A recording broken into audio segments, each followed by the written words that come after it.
Hi, everyone. Thank you for being here with us today. I'm Jeffrey Cohen. I'm the Dean of Humanities in the College of Liberal Arts and Sciences here at ASU, and it's my job simply to welcome you very briefly. So welcome. I'm glad that you're here. We'll say I think this is the fifth time that we've had Genocide Awareness Week here at ASU. I wish that its importance didn't grow every year, but its importance grows every year. I want to thank everyone who is presenting, and also want to thank the people who've been coming to it over the years. One of the things that I've really appreciated about Genocide Awareness Week is it is a model of having intelligent, sustained, patient conversation and listening as a way of moving forward and of understanding the past so that we can make better futures. It is not my job to do all the thank yous. Tim has told me that he's going to be doing that, but I actually want to start by thanking Tim for all the hard work that he has done to make this work. It is not an easy job, but it is an incredibly rich program this year, and I know we're all looking forward to learning a lot. I'm looking forward to learning with you, so thank you.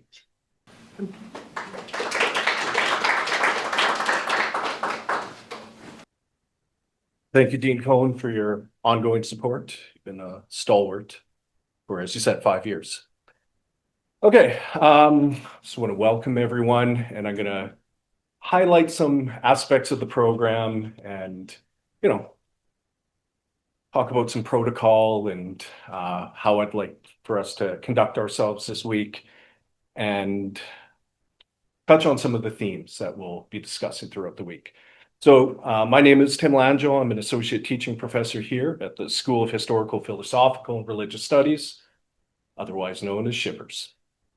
I'm also the chair of the board of directors for Genocide Awareness Week this year, and I'd like to welcome everyone in person. It's always familiar faces and new ones, which I love. And of course, online. So welcome to the Rosenbluth Family Charitable Foundation Genocide Awareness Week. And between Genocide Awareness Week's time at Scottsdale Community College and here at ASU, it's 14 years, which is rather remarkable. Shout out to John Lifferton for that. And I'd like to start with our Shippers land acknowledgement. The School of Historical, Philosophical, and Religious Studies acknowledges that it is located on the ancestral lands of Indigenous nations. We thank the Native communities of the Salt River, including the Akimal al-Otham, Pima, and Peeposh, Maricopa nations, who have inhabited this place for centuries and whose stewardship of the land and waterways allows us to be here today. Recognizing that land acknowledgements alone are not enough, Shippers is committed to supporting our Native students and community by promoting the learning of Indigenous history, philosophy, and religion. Creating a learning environment where Native students can succeed and thrive, and collaborating with Indigenous nations in the region to protect Native sovereignty, governance, and jurisdiction over their territories.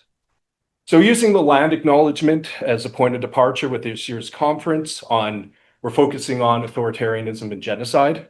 So if you're here, I imagine you've read the description for this year's conference. It's important to remember that genocides and crimes against humanity also happen in democracies. As Michael Mann has shown in The Dark Side of Democracy, explaining ethnic cleansing, this is evident in the crimes against the Indigenous peoples of the Americas, as well as enslaved people and the descendants of chattel enslavement, as the United Nations General Assembly recently recognized in a resolution. As the nation's largest public humanities event on genocide, GAW, that's Genocide Awareness Week, appeals to students, faculty members, academic scholars, members of the public, and communities that have been targeted by the destructive processes of genocide. Over the next 3.5 days on the ASU Tempe campus, we'll explore the themes of authoritarianism, human rights, and the future of genocide prevention. We have an enriching and engaging program this year that is comparative and thematic in nature, as it features academic experts, artists, activists, and survivors. And here are a few highlights. Ken, you're always a highlight, and you'll be leading us off. But We've got Professor James Waller from the University of Connecticut giving our keynote address, The Walls That We Build, Divisions, Dehumanization, and the Risk of Genocide. And that will be on Wednesday, April 15th at 4:30 in this room. Immediately preceding our keynote on Wednesday, we're having our inaugural student and scholar session on the future of genocide education, which Alex Alvarez will, and Henry Terrio, I know is here, Amy Sidaro will be leading that. This is an in-person only session that's exclusively for students, and it's co-sponsored by the Toronto-based Zorian Institute and invites open dialogue between students, scholars, and scholars on the challenges of teaching genocide today. Together, participants will explore how rising authoritarianism and the global retreat from democracy are reshaping genocide education and its future trajectory. So we look forward to that, and students need a space to have these difficult conversations and ask questions that they have. And our conference's closing address will be by A. Dirk Moses, How and Why Genocide Challenges Conventional Thinking About Warfare and Civilian Casualties. And this will be on Thursday, April 16th at 4 p.m. So throughout this week, we encourage our participants and audiences to engage the timely yet difficult themes and topics of this conference with open minds and dialogue. This is a space for having difficult conversations in meaningful and productive ways.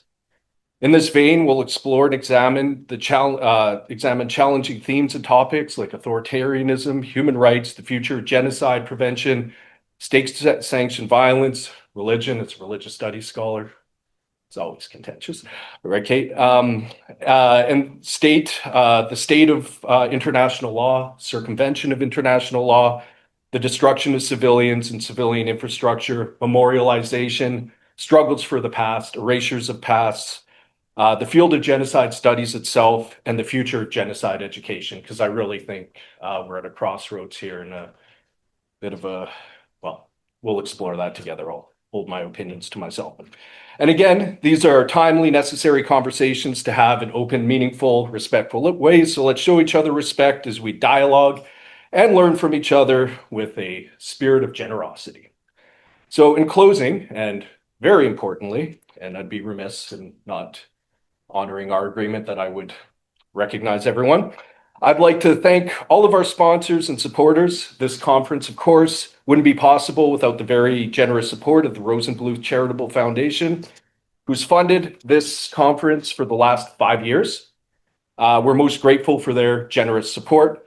Our other sponsors and supporters include the Arizona Community Foundation, SAFO Center, the Assyrian Association of Arizona, the Assyrian American Cultural Organization, Fresno State Armenian Studies Program, the Mesa East Valley MLK Committee, Northern Arizona University, Phoenix Holocaust Association, St. Apgar Armenian Apostolic Church, Scottsdale Community College, and the Zorian Institute.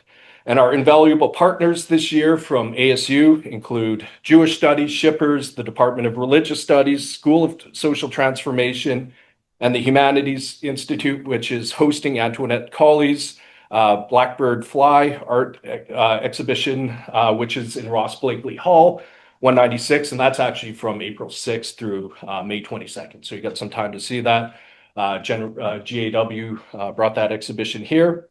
And we also have incredible administrative support here, the College of Liberal Arts and Science, namely Dean Jeffrey Cohen, the Dean of Humanities, Richard Amesbury, the Director of Shippers, Stanley Mirvis, the Director of Jewish Studies. And I want to thank our Board of Directors for all their hard work, Alex Alvarez, Bjorn Korndorfer, Chris Holman, Lisa Marcio, Stanley Mirvis, and Ambassador Edward O'Donnell, and of course, Hava Tiro Samuelson. And I'd be remiss not to mention our Jewish Studies and Shippers staff, our A-teams that make this conference function, because it really wouldn't happen without them. Gloria Baker, Kay Moss, Lisa Kaplan, Becky Sang, Julia Taylor, Kalani Pickard, Yvonne Delgado all deserve their flowers for not only what they do for this conference, but what they do for the fourth floor here in general. And I honestly don't know what we'd do without all the important logistics and hard work being done behind the scenes to make this event happen.